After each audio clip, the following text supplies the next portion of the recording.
Mario 64 has been talked about to death. If you go look on YouTube for secrets about the game, you'll hear about the same shit every time. Did you know there's a 1-up if your gamer reaches this drywall? Or did you know that Mario can destroy this 5G tower? It's the same problem I had with iceberg videos. That's why you should watch mine, it's actually good. So again, I got off my fat, morbidly obese femboy arse and took things into my own animatronic hands and tried to find new secrets. I actually managed to find some groundbreaking discoveries that I haven't seen anybody else talk about. I tried to avoid reaching out for shit and theories like, yo, why is there a silver star and a red star in the intro, bruh?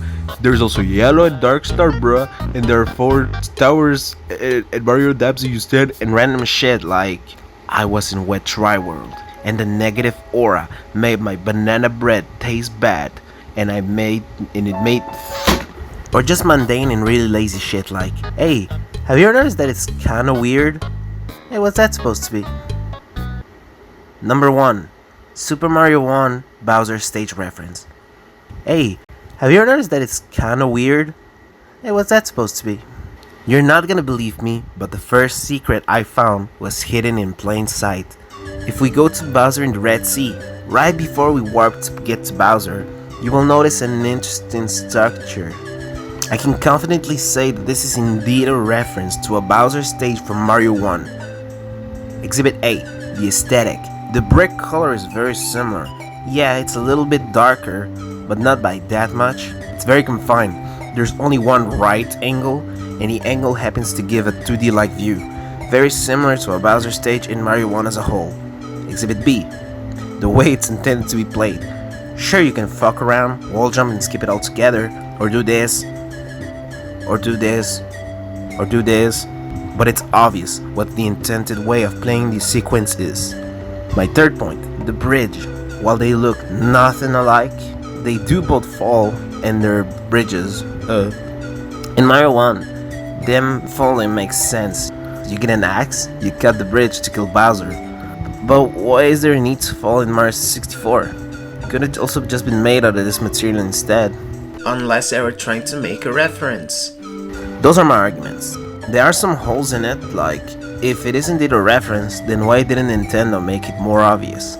Why didn't they make this wall black, or either use any of these falling bridges which look closer?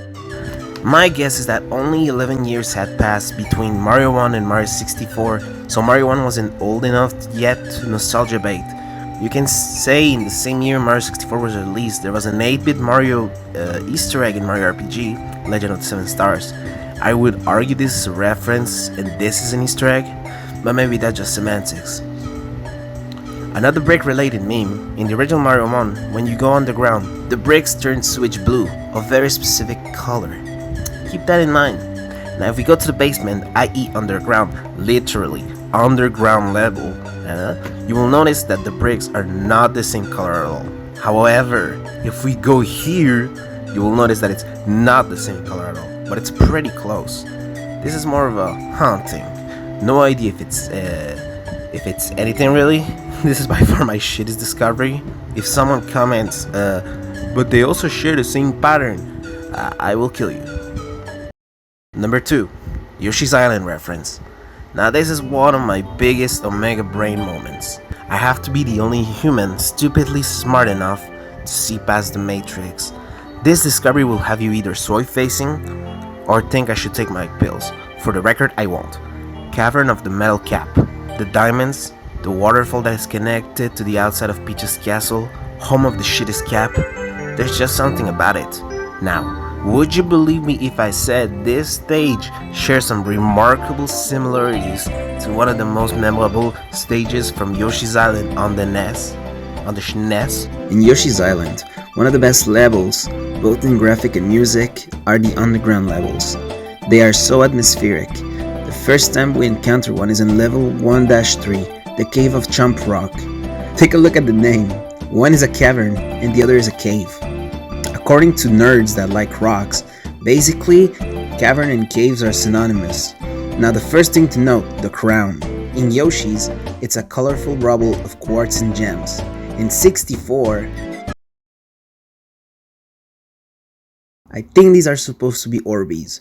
Now I did a quick look around every level to find this texture because a lot of assets are reused throughout the game and I couldn't find any other time this texture was used, so we can determine this was made for this level alone. So now my point is, if they were indeed trying to make a Yoshi's Island reference, then why did they have to make this ground so fucking ugly?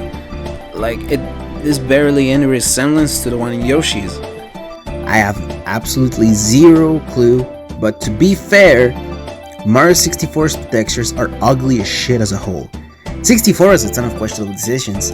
Look me dead in the eyes and tell me this looks good and this makes sense. The waterfalls also match.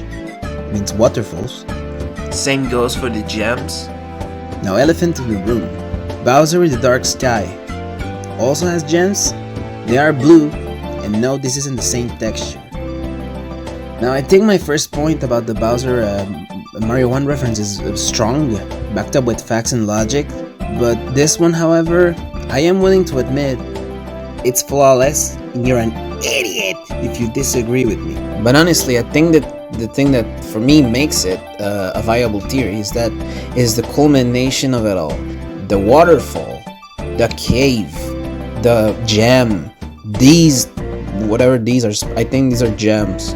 That's what for me solidifies this as at least somewhat viable, and maybe you can be like, yeah, I can see where they were going for, but they didn't succeed obviously, so that's why I think this went unnoticed. Maybe it's just a coincidence.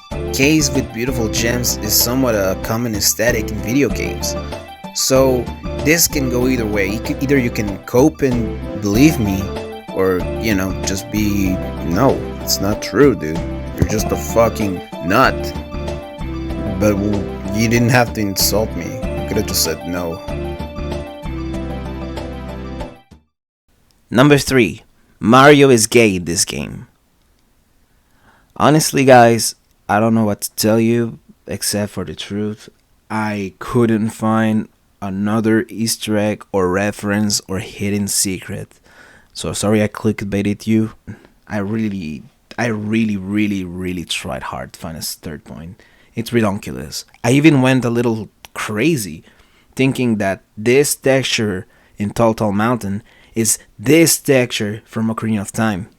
And but I guess what I'm trying to say is that it sucks. As a kid, this game made me feel such a different kind of way. Like, it was a real living world and I could go anywhere as if it were infinite. This childlike feeling is pretty much dead. Growing up, knowing how video games work has dimmed that light. Another thing that contributed to the death of wonder, innocent wonder, is that we pretty much know everything there is to know about a game in general, really. There are no more secrets to be amazed at, because dumpers at release will dump every meme, every little secret, and it's just not fun anymore. I guess what I'm trying to say is that at one point in time, we will legitimately know everything about this game. And I guess that's why a lot of Mario 64 videos are about theories, are about making stuff up, and try to revive the schoolyard rumors, the Wario apparition. Every copy of Mario 64 is personalized, Luigi in the game. And I think all of that stuff is honestly just very sweet, yearning for better memories and yearning for that feeling again of wonder. Just everything is so cynical nowadays, and video games can be such a wondrous time, really, for a lot of us, nostalgic, and it's just fun to speculate here and there, just have fun, be like a child and thinking of everything and anything at once. So what I'm trying to say is that I don't really have a point. I'm sorry, guys. So in order to not super be downer, because this is a video game video, I'm gonna do what I said I wasn't gonna do. Is Mario gay in this game? Let's go. First point, he's wearing red. Second point, he's wearing blue. Second point, he's wearing yellow. What are the colors of the flag? Oh, interesting. This text, it says friend. Why is it in quotation mark? Is Mario Markiplier? Also, look at this text box and tell me this isn't sus. Princess Toadstool isn't here. Wait, go ahead and try to grab me by the tail. Is Mario gay with Bowser? Who knows? Next point, Mario when he throws Bowser he says so long gay Bowser. But did you know in Space World 94 he says so long my gay lover Bowser. So long my gay lover. And if you're still a fucking homophobe, in the 30th anniversary Mario interview, when he was asked who is Bowser's wife, Shigeru Miyamoto pointed at himself, making Bowser canonically gay, which is cool. So yeah. So happy Pride Month.